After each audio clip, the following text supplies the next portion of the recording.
Acechando bajo las turbias aguas de un lago escocés se encuentra una leyenda de proporciones míticas, el monstruo del lago Ness. Pese a los sofisticados sistemas de vigilancia actuales y miles de testimonios visuales a lo largo de los siglos, se resiste a ser detectado. En la actualidad, los científicos estrechan el cerco en torno a los verdaderos dragones que surcaron estas profundidades hace 100 millones de años.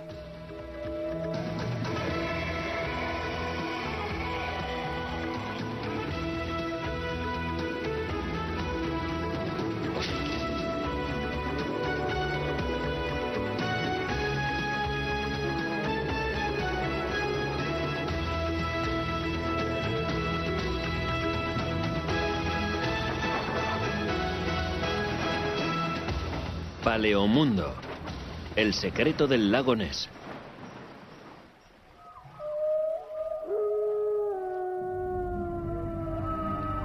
Según la sabiduría popular escocesa, en el lago Ness habita un espíritu maligno que atrae al incauto viajero hacia su tumba. San Columba, santo escocés, lo contempló hace 1500 años y se hizo de cruces implorando protección.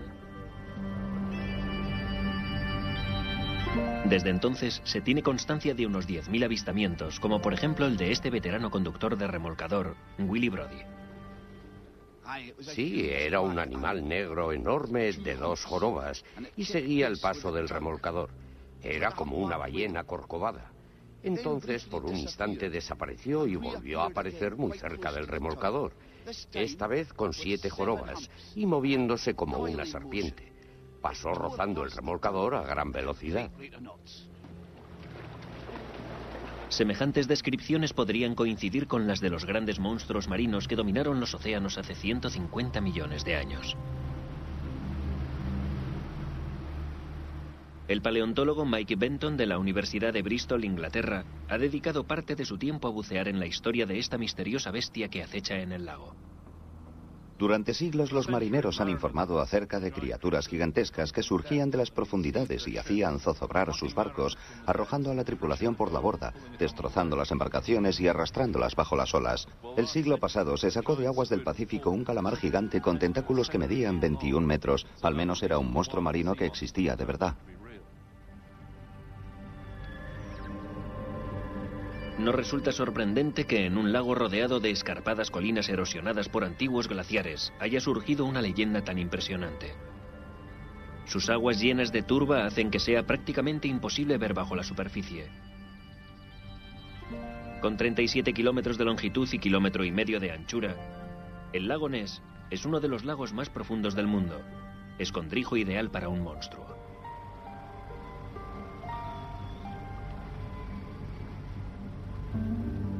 Hace 150 millones de años, el período Jurásico fue una era de gigantes. En tierra firme dominaban los dinosaurios de 20 metros de altura. Los pterosaurios eran dueños de los cielos, y en los mares reinaban colosales reptiles. Entre ellos, 3 pesos pesados se disputaban el título de monstruo del lago Ness. En primer lugar estaban los ictiosaurios. Eran animales parecidos a los delfines que nadaban con gran rapidez. Se alimentaban de una gran variedad de peces y calamares. En segundo lugar estaban los mosasaurios. Eran lagartos gigantescos. Con sus extrañas mandíbulas podían agarrotar a sus víctimas. Algunos mosasaurios llegaban a medir 14 metros de longitud. Y estaban los plesiosaurios. Es el candidato a monstruo del lago Ness con mayores posibilidades, con su cuello y su larga cola. Algunos de ellos podían llegar a ser gigantescos también.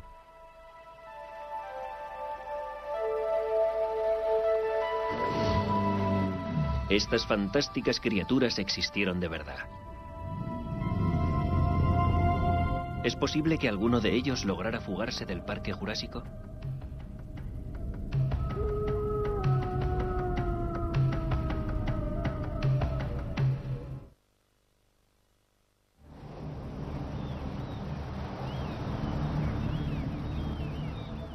Hace 2 siglos, estos desapacibles y peligrosos acantilados de Lyme Regis, en la costa sur de Inglaterra, se cernían sobre un mundo prehistórico aún por descubrir.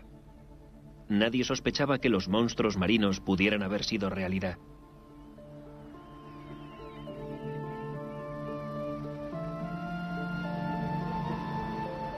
Pero un buen día del año 1810, la joven Mary Enning se encontraba rastreando la playa en busca de fósiles que vender para ayudar a su madre viuda.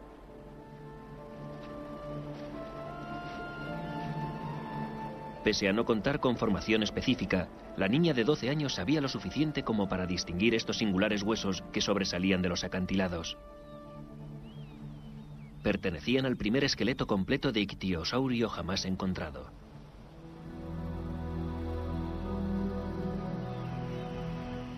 Hugh Torrens sea posiblemente el paleontólogo que más ha sabido apreciar la importancia de este descubrimiento. Es estupendo seguir los pasos de Mary Enning. Llevo 30 años viniendo aquí y solo puedo pensar en lo extraordinariamente peligroso que tuvo que ser. Si nos fijamos en los acantilados, lo frágiles y delicados que son, resulta impresionante que una niña se dedicara a hacer esto. Así consiguió ganarse su merecida fama como una de las pioneras en el estudio de los fósiles. Gracias a su hallazgo, Mary saltó a la fama y los fósiles que encontró se vendieron por buenas sumas de dinero. Ella muy pronto comprobó que las diferentes capas de piedra caliza, una vez desaparecida la arcilla negra que las cubría, contenían fósiles de diferentes periodos geológicos. Realizó toda una serie de nuevos hallazgos, y yo creo que el más conocido es el que hizo cuando era niña. Este es el primer ictiosaurio que ha despertado el interés científico. En Londres causó sensación porque era un animal desconocido e inesperado. El ictiosaurio, que significa pez lagarto, tenía un morro largo y puntiagudo provisto de largos y afilados dientes, unos ojos inusualmente grandes y un cuerpo magníficamente adaptado para moverse con rapidez a través del agua, muy parecido a los delfines modernos. La forma de su cuerpo venció al paso del tiempo. Sobrevivieron en los mares de todo el planeta durante más de 150 millones de años. Eran animales bellos y aerodinámicos que nadaban a gran velocidad. Al igual que los delfines, también ellos tenían que salir a la superficie para respirar de vez en cuando.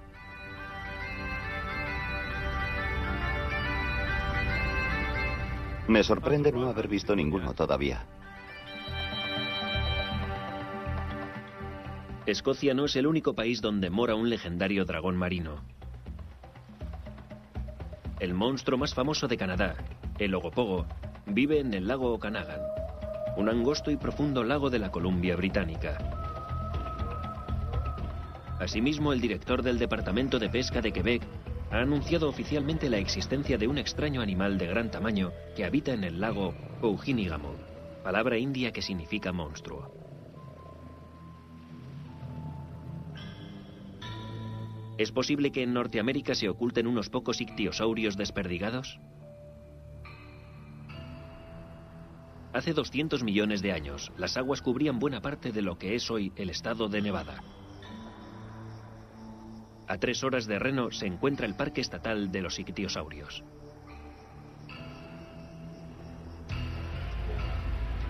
Jennifer Houglea trabaja aquí como paleontóloga.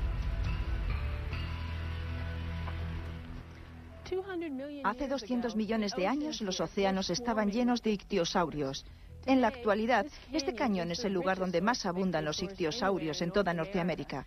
Estas colinas están plagadas de sus fósiles.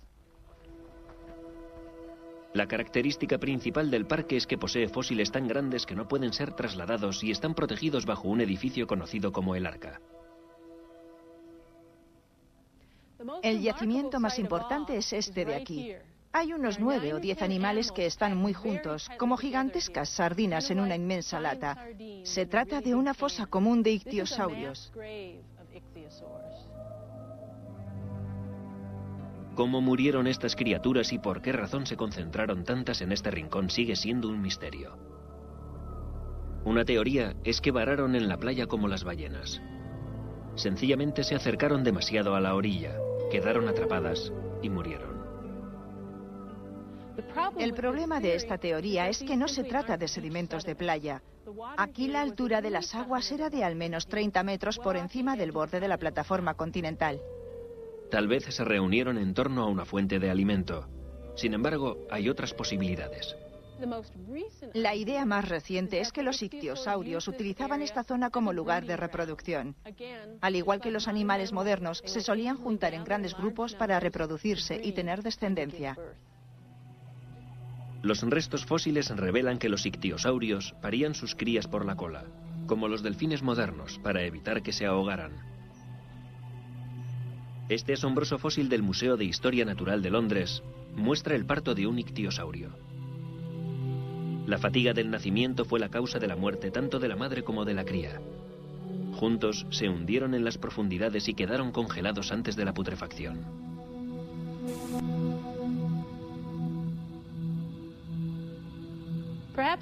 Tal vez la teoría más curiosa sea la que se basa en una antigua leyenda india que dice que en el antiguo lago Lahontan, situada al oeste de aquí, vivían peces enormes. Y un buen día se produjo un cataclismo en el que las montañas rugieron, la tierra tembló y los cielos ennegrecieron. Desde entonces ya no se vieron más peces. Según la teoría, esos peces eran ictiosaurios, que hace apenas 4.000 años todavía vivían. El cataclismo se produjo como resultado del impacto de un meteorito sobre el lago, que arrojó los cuerpos deshechos de estos ictiosaurios a 160 kilómetros de distancia. Aterrizaron sobre estas colinas donde se encuentran hoy en día.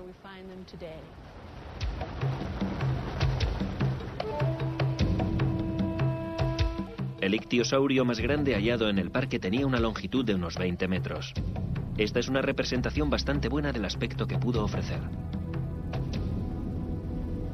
Los artistas decimonónicos se imaginaban a los ictiosaurios engullendo sus presas en un mar lleno de extravagantes criaturas.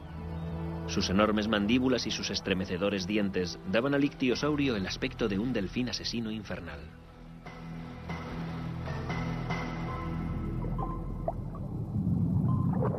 Alimentarse bajo el agua conlleva varios problemas.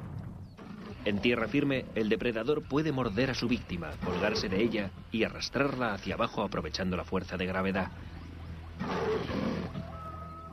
Comer carne bajo el agua puede ser muy problemático porque la presa flota y se puede escurrir. Los ictiosaurios tenían una solución. Abrían sus fauces rápidamente, con lo que creaban un vacío y engullían la presa. Los animales que devoran grandes presas, como los tiburones actuales, tienen que hincar los dientes profundamente y girar arrancando trozos de carne. En ocasiones tienen que girar todo el cuerpo como si fuera un gran corcho. ¿Siguen estos asesinos del Jurásico merodeando por el lago Ness? De ser así, estas aguas escocesas podrían ser el lugar más peligroso del mundo donde pescar.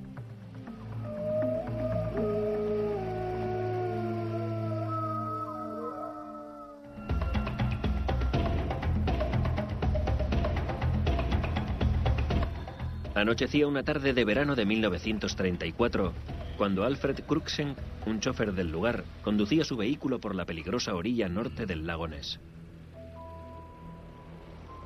Al subir a una pequeña loma, las luces de su coche iluminaron un enorme animal que cruzaba la carretera delante de él.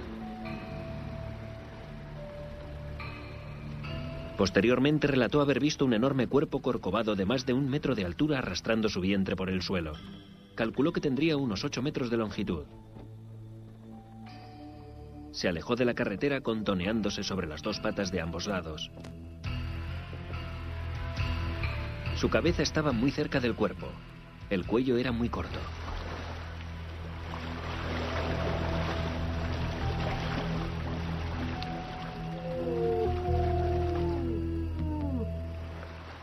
Se trata de otra leyenda urbana o Cruikshank vio algo real. ¿Había realmente monstruos marinos de 8 metros de longitud? Hace 200 años, en una cantera de Holanda, se encontró un enorme cráneo que provocó un gran revuelo.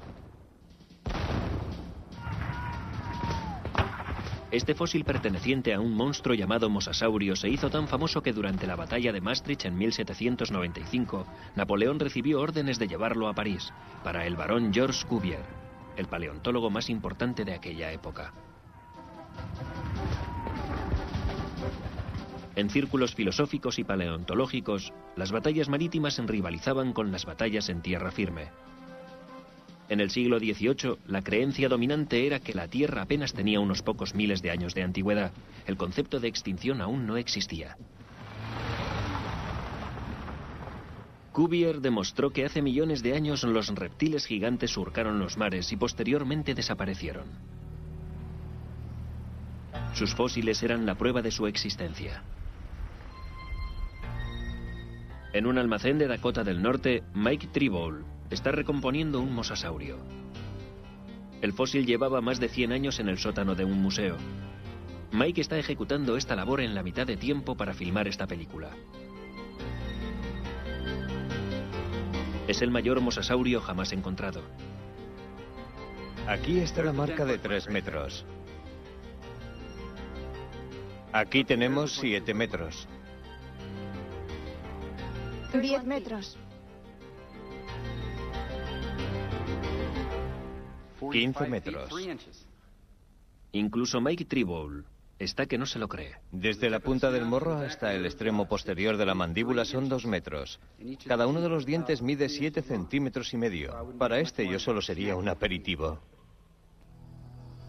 Una de las máximas autoridades en mosasaurios es Gordon Bell, de la Escuela de Minas de Dakota del Sur.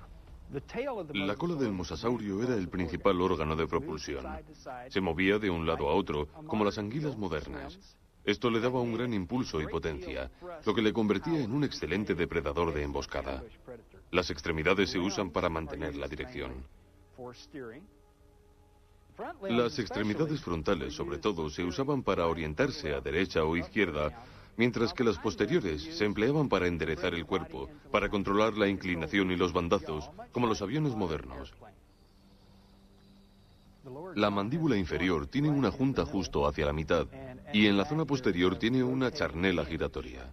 En la parte frontal hay una conexión de tendón muy suelta, lo que permite que la mandíbula inferior flexione hacia adentro y hacia atrás.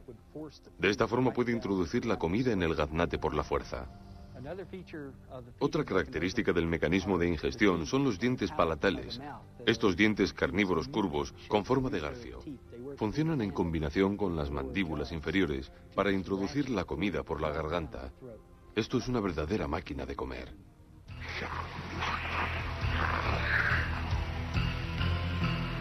El mosasaurio es antepasado del dragón de Komodo. Se cree que se arrastraba hacia tierra firme para poner sus huevos, pero al igual que las tortugas marinas, sus aletas no le habrían permitido levantar su pesado cuerpo del suelo. Por muy grandes y feroces que fueran los mosasaurios adultos, las crías tenían que ser muy pequeñas e indefensas. Es posible que la hembra del mosasaurio se deslizara de esta forma hacia una pequeña cala solitaria para poner sus huevos. Si el mosasaurio era capaz de desplazarse en tierra firme, pudo haber sido la criatura que Alfred Cruikshank creyó ver en 1934. Pero otro rival de cuello largo llegó a convertirse en el más famoso monstruo del lago Ness.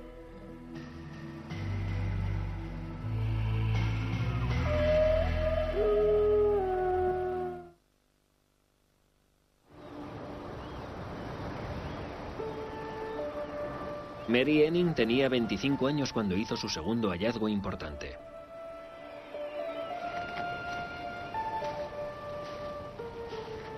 Sucedió una fría mañana de diciembre de 1823. Una tempestad había azotado fuertemente la costa. Mary salió como era habitual sin prestar atención a los peligros de estos traicioneros acantilados. Allí encontró el esqueleto completo del animal que la lanzó a la fama. Sus logros en edad adulta fueron aún más extraordinarios que los de su infancia, esa es mi opinión. Lo más asombroso en el mundo de la ciencia fue el descubrimiento del primer plesiosaurio completo del mundo. Es un magnífico reptil marino de cuello larguísimo. Fue un descubrimiento tan extraordinario que los dibujos que ella misma elaboró fueron enviados a París, donde se concentraban los eruditos de todo el mundo. Los expertos parisinos dijeron que se trataba de una falsificación.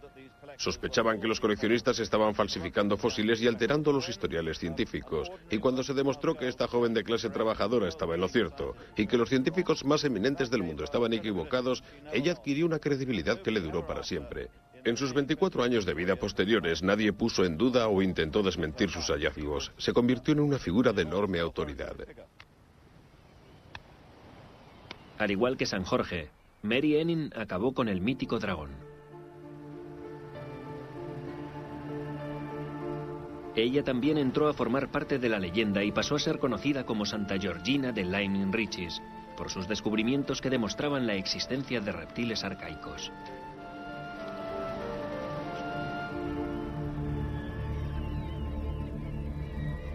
Su plesiosaurio, que antiguamente surcó los océanos, podía llegar a medir más de 13 metros. Gene Martin, director de paleontología de la Escuela de Minas de Dakota del Sur, ha estudiado cómo se movían por las aguas. Esta es la aleta frontal de este plesiosaurio de cuello largo. Es bastante estrecha y relativamente larga. Esta aleta en particular se utilizaba para volar, por así decirlo, a través del agua, parecido a lo que hacen los pingüinos. Aunque no tan rápido, era mucho más lento en el agua que los pingüinos y recurría más bien a la emboscada. No era tan veloz como para salir a cazar a su presa. Un curioso rasgo de los plesiosaurios es que tragaban piedras. En el estómago de este plesiosaurio gigante se han encontrado más de 250 piedras que se empleaban para diferentes propósitos. Uno como lastre para mantener al plesiosaurio erguido mientras nadaba y el otro para ayudar a digerir la comida triturándola. Su largo cuello también es muy curioso. Cualquier movimiento de cabeza provocaba que el animal cambiara de dirección. Pero también tenía la ventaja de que su cabeza podía aproximarse a un banco de peces pequeños antes de que su cuerpo fuera detectado. Ninguna criatura estaba a salvo de un ataque sorpresa por emboscada.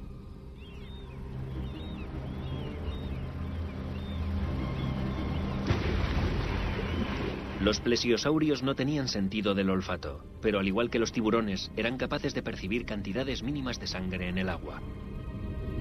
Sus dos ventanas nasales hacían las veces de visión estereoscópica, otorgando al animal una lectura muy exacta de la localización de su presa.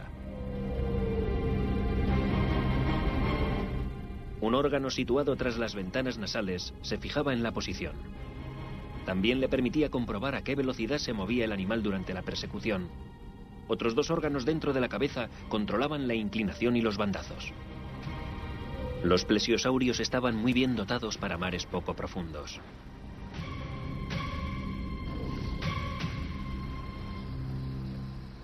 Fueron más extraños y terroríficos que cualquier criatura legendaria.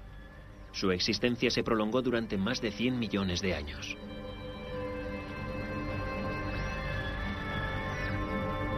¿Podría este antiguo monstruo seguir vivo aún?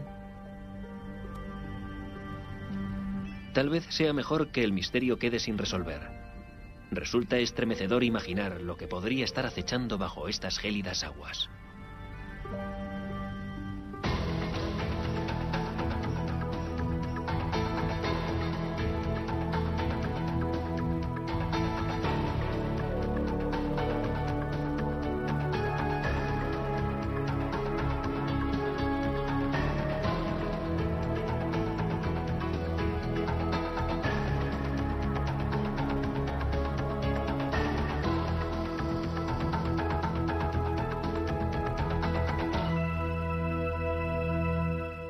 Metros. Gene Martin, director de paleontología de la Escuela de Minas de Dakota del Sur, ha estudiado cómo se movían por las aguas. Esta es la aleta frontal de este plesiosaurio de cuello largo. Es bastante estrecha y relativamente larga. Esta aleta en particular se utilizaba para volar, por así decirlo, a través del agua, parecido a lo que hacen los pingüinos. Aunque no tan rápido, era mucho más lento en el agua que los pingüinos y recurría más bien a la emboscada. No era tan veloz como para salir a cazar a su presa. Un curioso rasgo de los plesiosaurios es que tragaban piedras. En el estómago de este plesiosaurio gigante se han encontrado más de 250 piedras que se empleaban para diferentes propósitos. Uno como lastre para mantener al plesiosaurio erguido mientras nadaba y el otro para ayudar a digerir la comida triturándola. Su largo cuello también es muy curioso. Cualquier movimiento de cabeza provocaba que el animal cambiara de dirección. Pero también tenía la ventaja de que su cabeza podía aproximarse a un banco de peces pequeños antes de que su cuerpo fuera detectado. Ninguna criatura estaba a salvo de un ataque sorpresa por emboscada.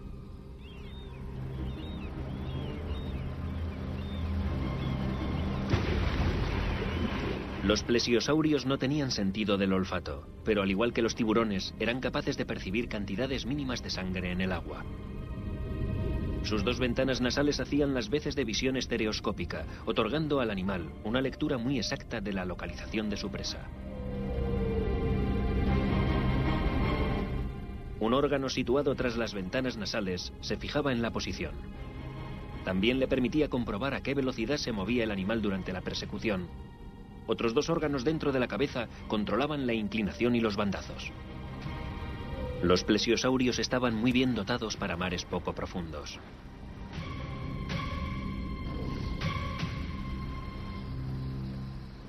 Fueron más extraños y terroríficos que cualquier criatura legendaria.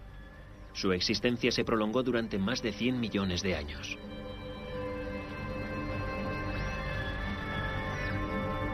¿Podría este antiguo monstruo seguir vivo aún? Tal vez sea mejor que el misterio quede sin resolver. Resulta estremecedor imaginar lo que podría estar acechando bajo estas gélidas aguas.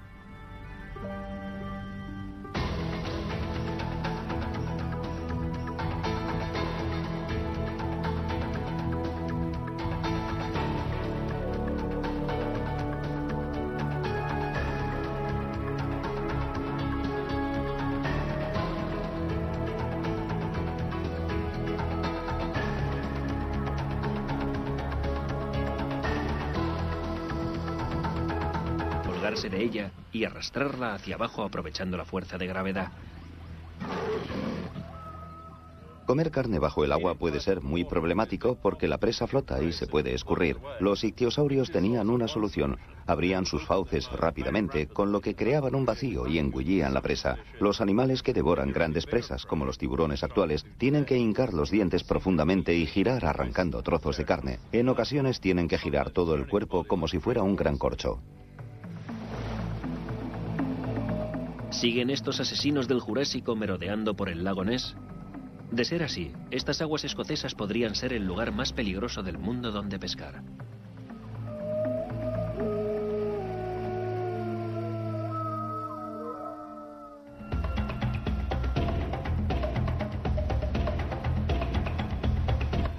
Anochecía una tarde de verano de 1934, cuando Alfred Cruikshank, un chofer del lugar, conducía su vehículo por la peligrosa orilla norte del lago Ness.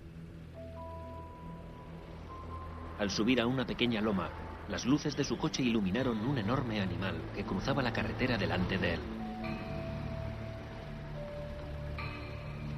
Posteriormente relató haber visto un enorme cuerpo corcovado de más de 1 metro de altura arrastrando su vientre por el suelo. Calculó que tendría unos 8 metros de longitud.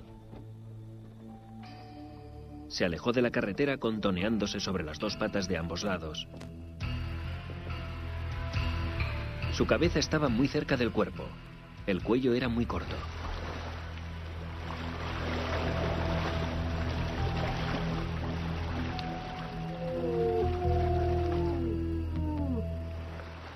Se trata de otra leyenda urbana o Cruikshank vio algo real. ¿Había realmente monstruos marinos de 8 metros de longitud?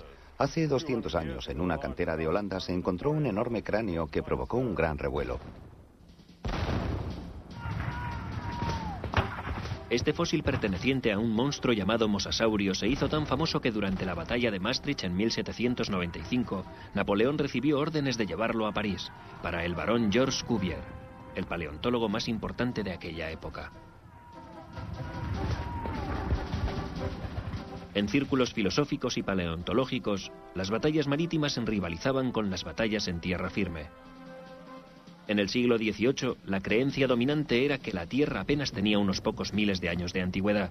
El concepto de extinción aún no existía. Cuvier demostró que hace millones de años los reptiles gigantes surcaron los mares y posteriormente desaparecieron. Sus fósiles eran la prueba de su existencia. En un almacén de Dakota del Norte, Mike Tribole está recomponiendo. En primer lugar estaban los ictiosaurios. Eran animales parecidos a los delfines que nadaban con gran rapidez. Se alimentaban de una gran variedad de peces y calamares. En segundo lugar estaban los mosasaurios. Eran lagartos gigantescos. Con sus extrañas mandíbulas podían agarrotar a sus víctimas. Algunos mosasaurios llegaban a medir 14 metros de longitud. Y estaban los plesiosaurios. Es el candidato a monstruo del lago Ness con mayores posibilidades, con su cuello y su larga cola. Algunos de ellos podían llegar a ser gigantescos también.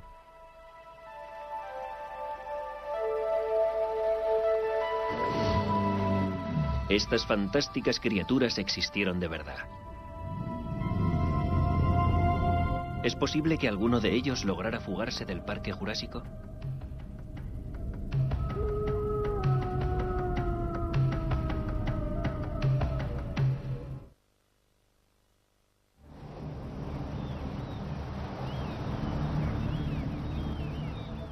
Hace 2 siglos, estos desapacibles y peligrosos acantilados de Lyme Regis, en la costa sur de Inglaterra, se cernían sobre un mundo prehistórico aún por descubrir. Nadie sospechaba que los monstruos marinos pudieran haber sido realidad.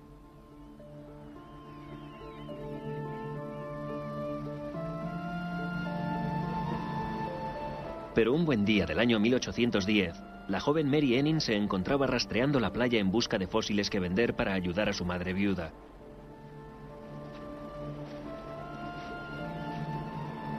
Pese a no contar con formación específica, la niña de 12 años sabía lo suficiente como para distinguir estos singulares huesos que sobresalían de los acantilados. Pertenecían al primer esqueleto completo de ictiosaurio jamás encontrado.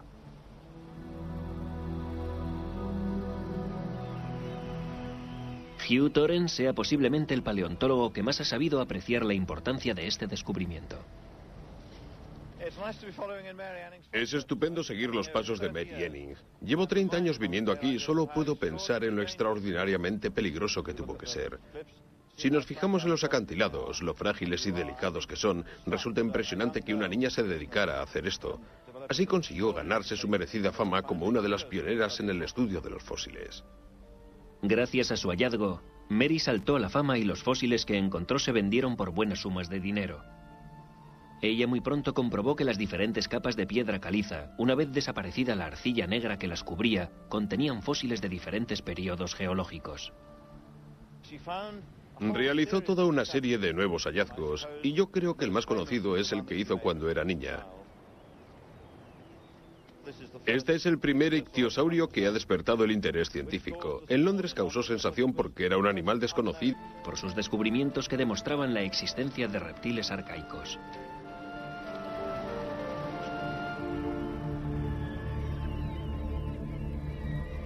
Su plesiosaurio, que antiguamente surcó los océanos, podía llegar a medir más de 13 metros. Jim Martin, director de paleontología de la Escuela de Minas de Dakota del Sur, ha estudiado cómo se movían por las aguas. Esta es la aleta frontal de este plesiosaurio de cuello largo. Es bastante estrecha y relativamente larga. Esta aleta en particular se utilizaba para volar, por así decirlo, a través del agua, parecido a lo que hacen los pingüinos. Aunque no tan rápido, era mucho más lento en el agua que los pingüinos y recurría más bien a la emboscada. No era tan veloz como para salir a cazar a su presa. Un curioso rasgo de los plesiosaurios es que tragaban piedras. En el estómago de este plesiosaurio gigante se han encontrado más de 250 piedras que se empleaban para diferentes propósitos. Uno como lastre para mantener al plesiosaurio erguido mientras nadaba y el otro para ayudar a digerir la comida triturándola. Su largo cuello también es muy curioso. Cualquier movimiento de cabeza provocaba que el animal cambiara de dirección. Pero también tenía la ventaja de que su cabeza podía aproximarse a un banco de peces pequeños antes de que su cuerpo fuera detectado. Ninguna criatura estaba a salvo de un ataque sorpresa por emboscada.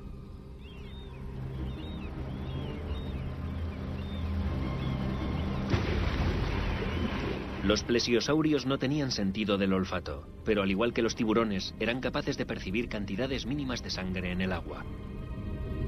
Sus 2 ventanas nasales hacían las veces de visión estereoscópica, otorgando al animal una lectura muy exacta de la localización de su presa. Un órgano situado tras las ventanas nasales se fijaba en la posición. También le permitía comprobar a qué velocidad se movía el animal durante la persecución. Otros 2 órganos dentro de la cabeza controlaban la inclinación y los bandazos. Los plesiosaurios estaban muy bien dotados para mares poco profundos.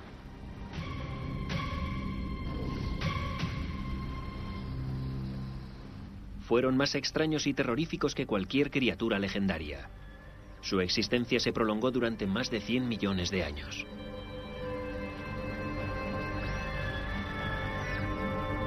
¿Podría este antiguo monstruo seguir vivo aún? Tal vez sea mejor que el misterio quede sin resolver. Resulta estremecedor imaginar lo que podría estar acechando bajo estas gélidas aguas.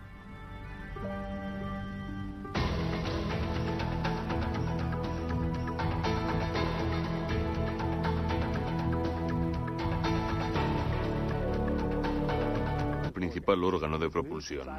Se movía de un lado a otro, como las anguilas modernas. Esto le daba un gran impulso y potencia, lo que le convertía en un excelente depredador de emboscada. Las extremidades se usan para mantener la dirección. Las extremidades frontales, sobre todo, se usaban para orientarse a derecha o izquierda, mientras que las posteriores se empleaban para enderezar el cuerpo, para controlar la inclinación y los bandazos, como los aviones modernos. La mandíbula inferior tiene una junta justo hacia la mitad y en la zona posterior tiene una charnela giratoria. En la parte frontal hay una conexión de tendón muy suelta, lo que permite que la mandíbula inferior flexione hacia adentro y hacia atrás. De esta forma puede introducir la comida en el gaznate por la fuerza. Otra característica del mecanismo de ingestión son los dientes palatales. Estos dientes carnívoros curvos con forma de garfio funcionan en combinación con las mandíbulas inferiores para introducir la comida por la garganta. Esto es una verdadera máquina de comer.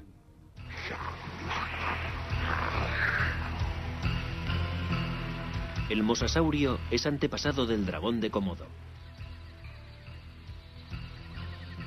Se cree que se arrastraba hacia tierra firme para poner sus huevos, pero al igual que las tortugas marinas, sus aletas no le habrían permitido levantar su pesado cuerpo del suelo.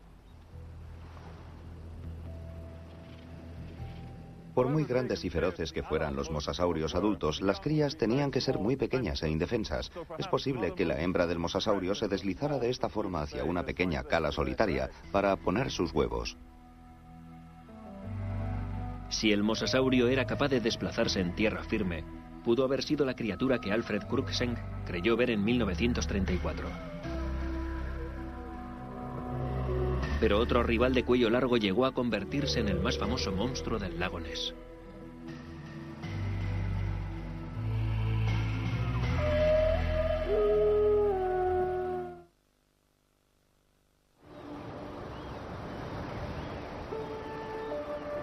Mary Enning tenía 25 años cuando hizo su segundo hallazgo importante.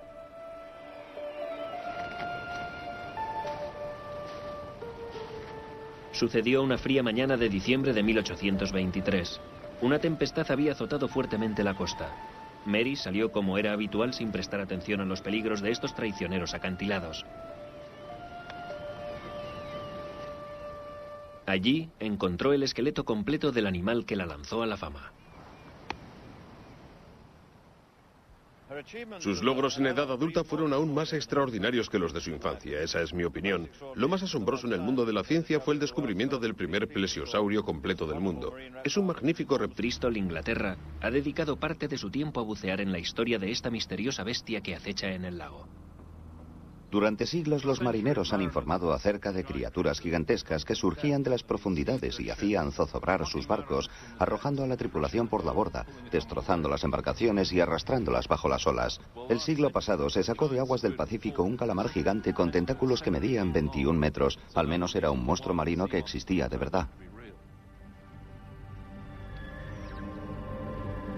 Nos resulta sorprendente que en un lago rodeado de escarpadas colinas erosionadas por antiguos glaciares haya surgido una leyenda tan impresionante.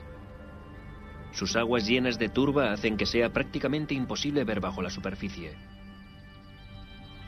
Con 37 kilómetros de longitud y 1,5 kilómetros de anchura, el lago Ness es uno de los lagos más profundos del mundo, escondrijo ideal para un monstruo.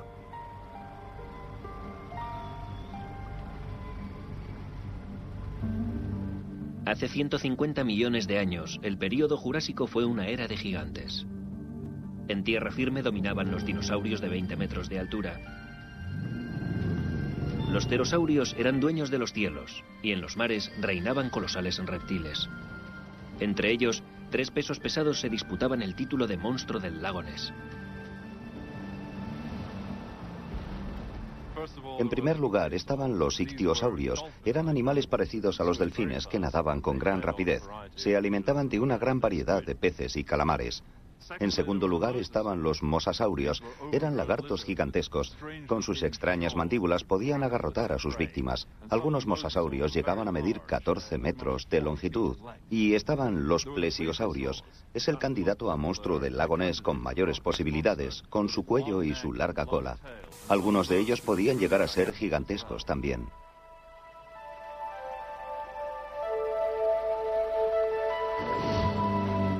Estas fantásticas criaturas existieron de verdad. ¿Es posible que alguno de ellos lograra fugarse del Parque Jurásico?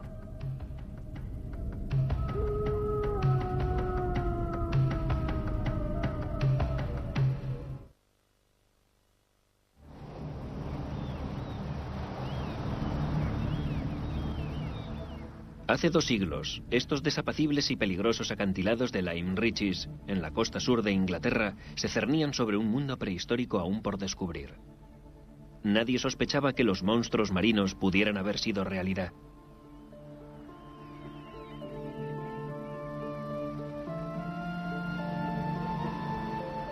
Pero un buen día del año 1810, la joven Mary Enning se encontraba rastreando la playa en busca de fósiles que vender para ayudar a